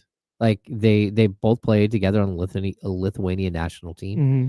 Like, they're very close as players, and so like that, I think that there would be a more willingness for Valanciunas to play a limited role behind Domas. Yeah. And there are also games where it's like, hey, if let's just say you get in a playoff series against Minnesota Timberwolves, and they're out there running, like Julius Randle and Rudy Gobert. Mm-hmm. And you're like, you know what? Can we match up for a few minutes with Valanciunas and Sabonis against those two? Is there another, like, if you go up against the Oklahoma City Thunder and they have a Chet Holmgren back, and again, Sabonis gets in foul trouble or something, you can go have him go in there and beat up on a couple of skinny, power forward center players. So, like, look, there is value to him. And then I think the biggest one is like, hey, if you match up against the Denver Nuggets, more bodies to throw at Jokic, like, just keep throwing different looks at Jokic. One of those looks could be a huge, physical player who isn't afraid to push people around. You go up against Memphis and they want to run Zach Edey out there. Okay, let Zach Edey fight with two gigantic Lithuanian dudes all night long and see how he comes out of the game, because I don't think it'll be very good. No. I like Zach Edey, though. Well, chippy. Got some nastiness to him. Yeah. Kind of rock with that. All right. You mentioned Nikola Jokic. Somebody on the internet last night asked a fascinating question about Nikola Jokic. Is he the best player in their sport right now? Is any athlete playing their sport as well as Nikola Jokic is playing basketball right now? We'll debate that next. We'll talk some more Kings. That's James. I'm Kyle. We're the Insider, sponsored by Jiffy Lube. This is ESPN 1320 and Sacramento Sports Leader. And clear.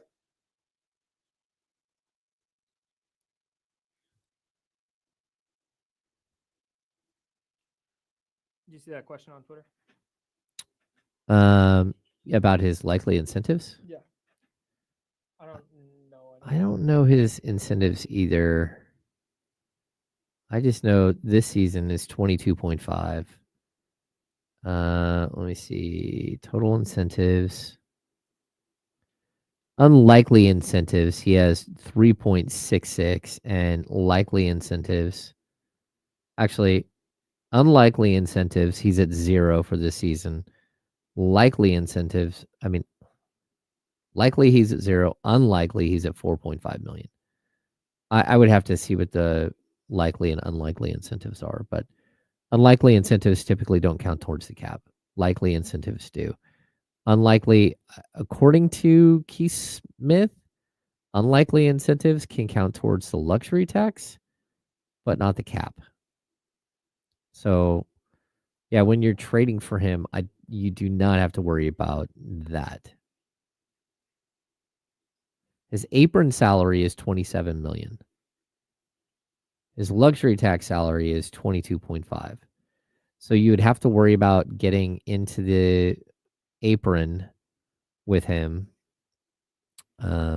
Interesting.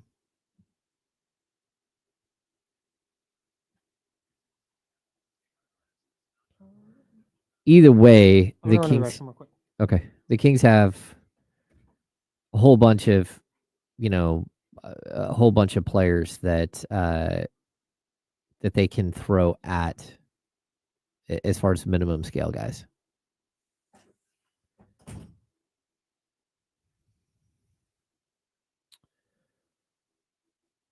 Yeah.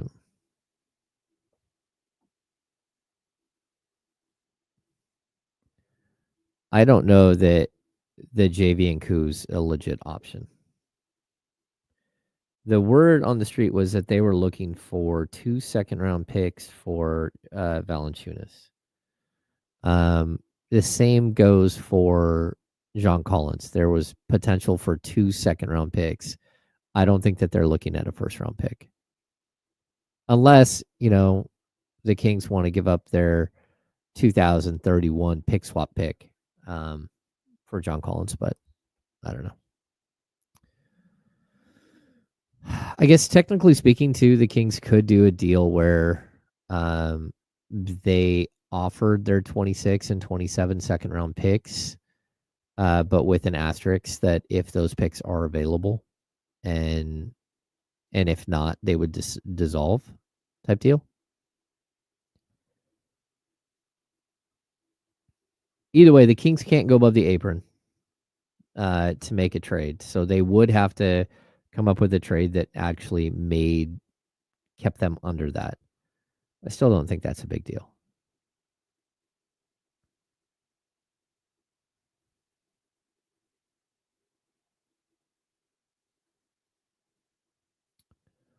I wouldn't take Simmons on my team if he was. I don't think. I don't think I'd take him on my team if he was bought out.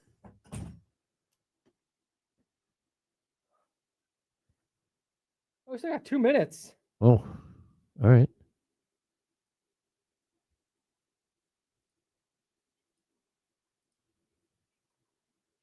Cam Thomas is out tonight. Cam Johnson keeps missing games, right? He's played one out of the last. I think they put him back out there and said, "Hey, see, look, he's healthy. He put up 26 in like 18 minutes or something." Something crazy. Oh no, he's played the last 2 games. My bad. Let him go. He was inactive for 5 games. Then he played 1, and in that game, in 27 minutes, he scored 24 points on 10 of 18 shooting, although 2 of 9 from 3. Then he just came back, and he's had 15 and 16 in the last 2 games. Again, I'm not convinced that Cam Johnson is. I think he's a good player, but I'm worried that his personality is to fit in rather than to stand out. And that's a problem because I think that's a player that could easily go from his average of 19.4 to 12 points per game, like super quick.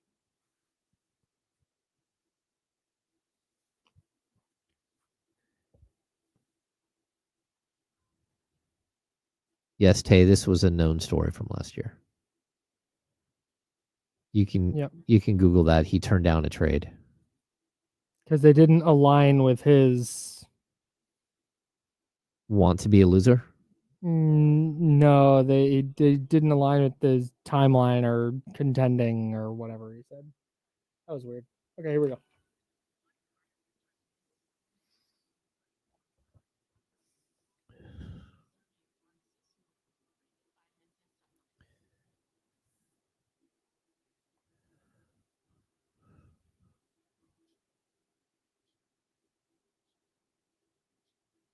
Now, back to the Insiders with James Ham and Kyle Madsen, brought to you by Jiffy Lube on ESPN 1320. Yeah, it sure is. Kenny Caraway of D-Lo and KC going to join us for the handoff in about 10 minutes. I want to run this question by him. I want to run it by you first, though.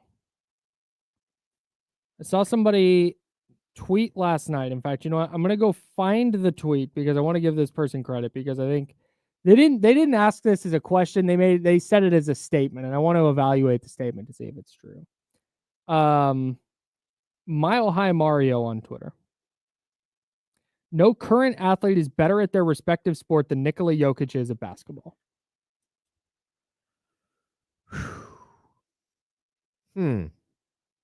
My initial reaction was Patrick Mahomes and the Chiefs. Yeah. Patrick Mahomes. That was my gut. But then you go look at what Mahomes did this year. He was not good. Yeah, he wins a ton. Like that's indisputable. And if they win a Super Bowl, it will be his third in a row, but fourth overall. If they lose, check this out. If they lose in the AFC Championship game in regulation, it would be the worst outcome of his career. The only other AFC Championship game they've lost is in overtime. And other than that, they've lost in the Super Bowl. Wow. That's insane. So it's like you stack all those things up, but it's like Patrick Mahomes is achieving levels of greatness that we've never seen before, before turning 30 in the NFL. But I don't know that Patrick Mahomes is better at playing quarterback than Nikola Jokic is at playing football or basketball. Yeah, I mean it's complicated because what we can't do is on one hand say, like the discussion we had yesterday about Domas being judged by his playoff appearance, or Lamar Jackson being judged by his lack of playoff success, and then flip around and say, well, we're going to hold Patrick Mahomes to a different standard. He just keeps winning Super Bowls, or going to the Super Bowl, or going to the AFC Championship game every single year. But the statement was not Nikola Jokic is greater in the NBA than anyone. Like, no, Patrick Mahomes Nikola Jokic won one title, a bunch of MVPs, and he's great. But like, just from a skill perspective. Yeah, I mean, what you Somebody can say, Shohei Ohtani. Statistically speaking, I think you could make the argument that what Jokic has done over the last like 5 years is one of the greatest 5-year stretches in the history of the game. Yes. And like the advanced numbers are wild. Like for him, they are off the charts good. It's ridiculous. By the way, just this year, keep in mind, in the last 4 years, he has 3 MVPs and 1 runner-up finish.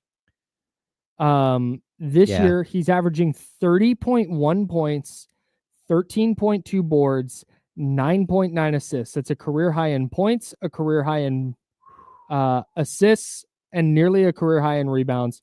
He is shooting 47.5% from 3 on 4.3 attempts a game.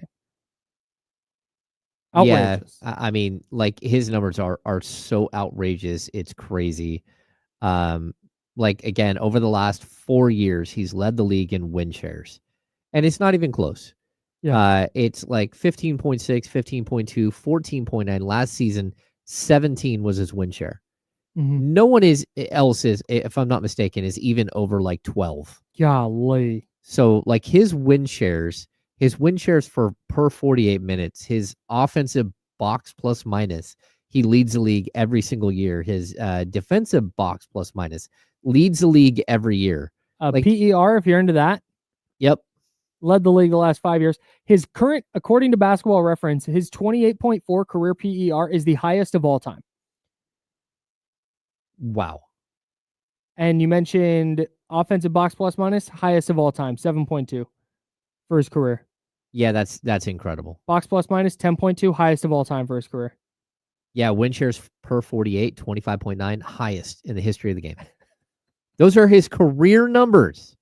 And that's taken into consideration, his couple of early years where he wasn't all that impactful as a player, where he didn't get all the opportunity. We're talking about a guy who, played 21 minutes a game in his rookie season and 28 in his second, who went from 10 to 16.7 to 18.5 points per game. It's just this last stretch that is just off the charts, so incredible. It's insane. Like the only other, it's Lamar as far as a regular season. That so far Lamar has put up, what's he won? He's going to win an MVP. We can all kind of acknowledge that, right? I think he should win his 3rd MVP this year. Yeah, so his 3rd MVP, which would tie him with Jokic. But I don't think has anyone ever won 4 MVPs? Yes, yeah, there have been 4 MVPs. I think someone won 5.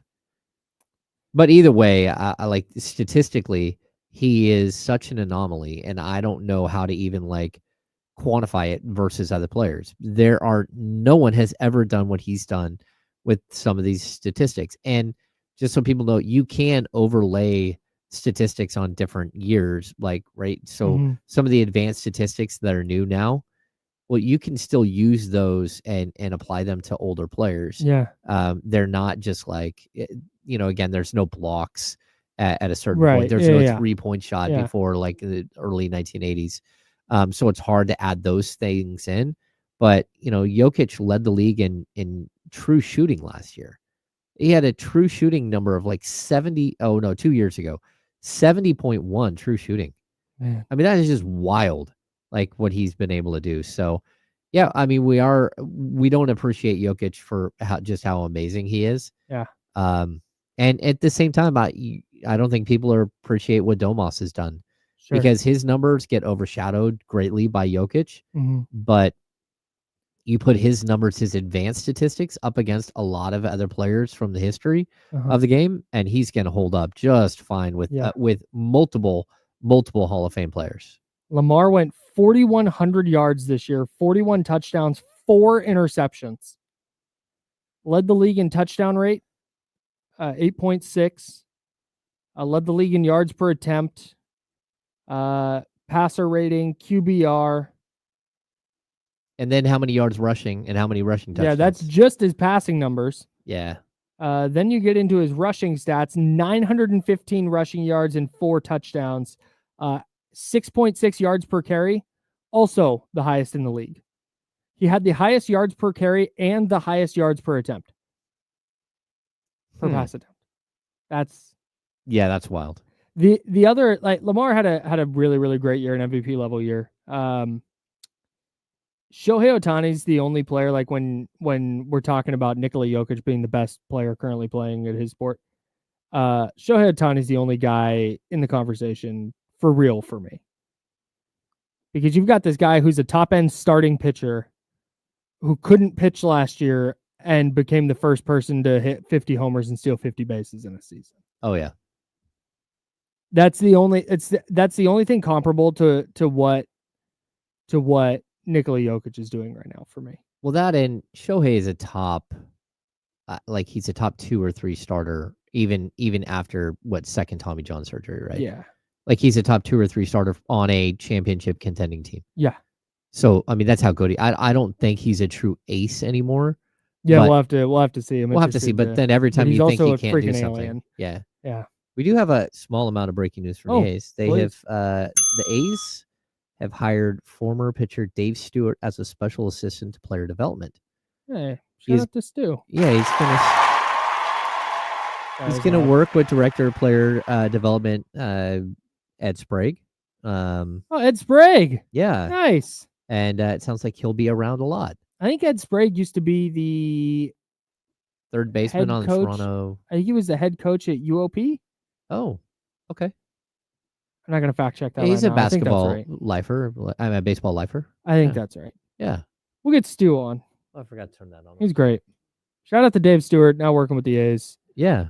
I don't know what that means for him and his NBC Sports Bay Area ties, but I don't know what it does for that. And then he's also part of a group trying to get a Major League Baseball team in Nashville. Yes. Yeah. He's been part of that team that looking at Tampa Bay, and I don't know.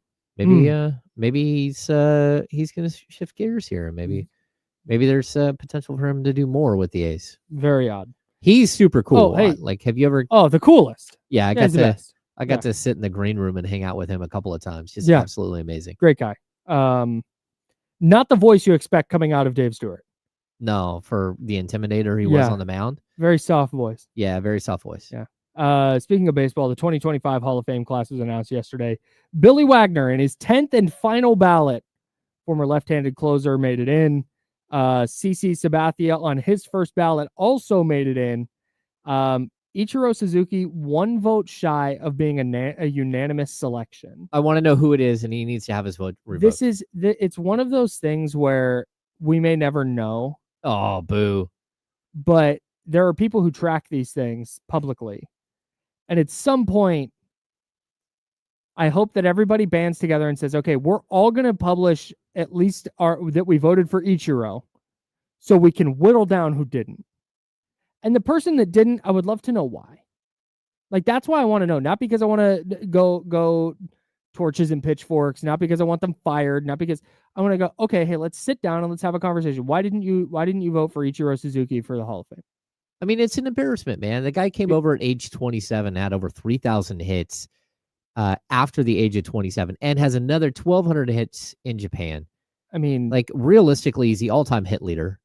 He is. Yeah, it's absolutely incredible what he did as a player. He was a 5-star arm in any outfield position he was. Yes. A 5-star, 5-tool player, stole bases. Rookie of the year. Yep.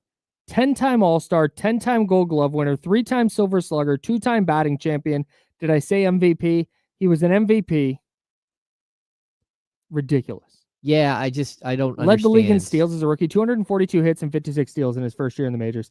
You think if he had come in as a 21-year-old, he's not getting 4,000 hits?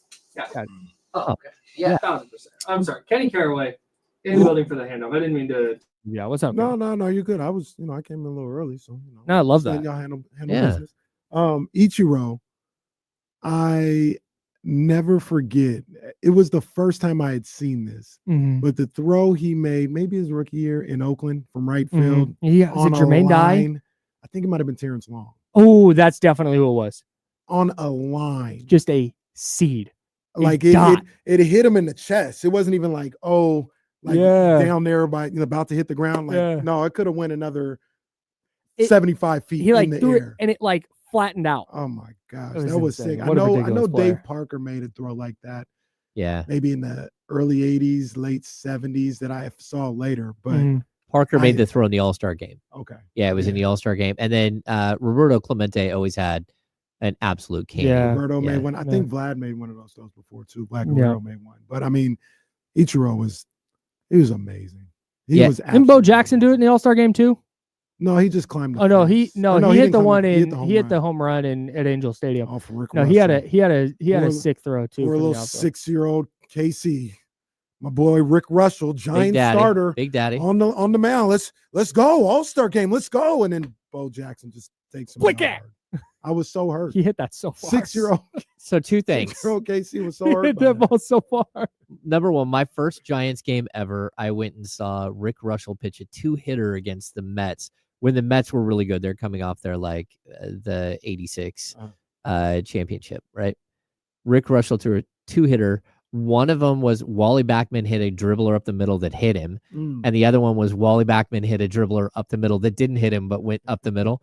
The first one hit him and rolled to short, and they couldn't get him out. Yeah. But that was it. I was so bored as a young kid. Oh, this is horrible. The other thing is Rich Russell. Ichiro, in his first 10 seasons in Major League Baseball, had 200 hits or more in all 10. Come on. Coming out of his he had 2,244 hits in his first 10 seasons. It's ridiculous. In the league. As a rookie, he had 242 hits. He was amazing. Yeah, 56 stolen bases. Yeah, even his stolen base number. Nuts. Did you ever watch Ichiro take BP? Ichiro could hit tanks. Mm-hmm. That's what was amazing about him. Is he'd get into these games and he'd hit these choppers to short and beat him out, and he'd these little lobs into center field, and you're like, God, so frustrating. And then you watch him a couple times in BP per BP session, he would just tie into one. It's like, man, I could hit 300 homers if you wanted to. Unbelievable back control. Just ridiculous. It's unreal. Now, I don't want to be that guy. Kenny especially didn't vote for him. That guy in Northern California. But the Baseball Hall of Fame, they can't really get my attention. And I like CC. I love CC, actually. I love Ichiro.